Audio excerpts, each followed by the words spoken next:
And at 4 o'clock, the only game in the 4 o'clock window, we're going to start saying this a little bit down the stretch. We got number 8, Texas, who's 5-1, traveling to Houston, who's 3-3.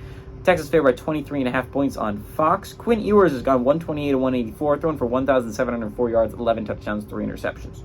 Jonathan Brooks had 108 catches for 108 carries for 726 yards and 6 touchdowns. And Xavier Worthy has had 34 catches for 453 yards and 3 touchdowns. Donovan Smith for the Cougs has gone 145 to 219, thrown for 1,600 yards, 13 touchdowns, 3 interceptions.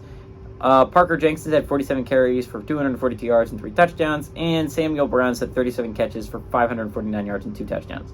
Texas has gone 16-7 over Houston. In the last 7 games have gone to Texas from 1992 to 2002. They have not played football since I was born. Texas leads 3-1 in one-possession games.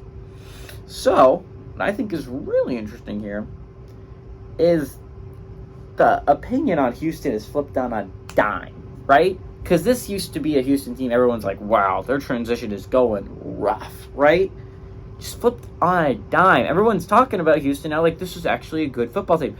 And I'll be honest, the reason they were losing football games early was not Donovan Smith's fault. He's been a really good quarterback.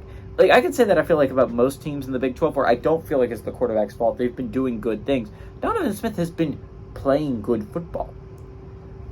It's been rough defensively, right? Which is why West Virginia scored the touchdown that looked like they were going to win the game. And honestly, I should be talking about West Virginia still this week. They're playing a big game in the mid-afternoon window against Oklahoma State. And that would have been a really interesting game to talk about. But unfortunately, for West Virginia fans, fortunately for Houston fans, they became the first team of the new additions in the Big 12 to win a game against a previous member of the Big 12. So basically, earlier in the year, BYU beat Cincinnati, but that doesn't really count because, again, they were both new additions. So basically, Houston became the first new addition to beat an old member of the Big 12 when they beat West Virginia.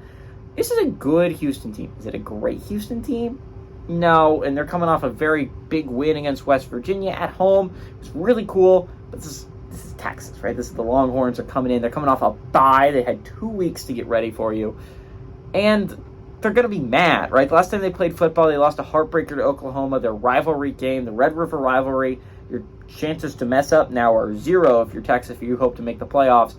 You're still a top 10 team, so you still have a shot at that if you're Texas. Obviously, you're going to need some help, right? Like if there's an undefeated Big Ten champ, undefeated SEC champ, undefeated ACC champ, and undefeated Pac-12 champ, they're going to take those 4.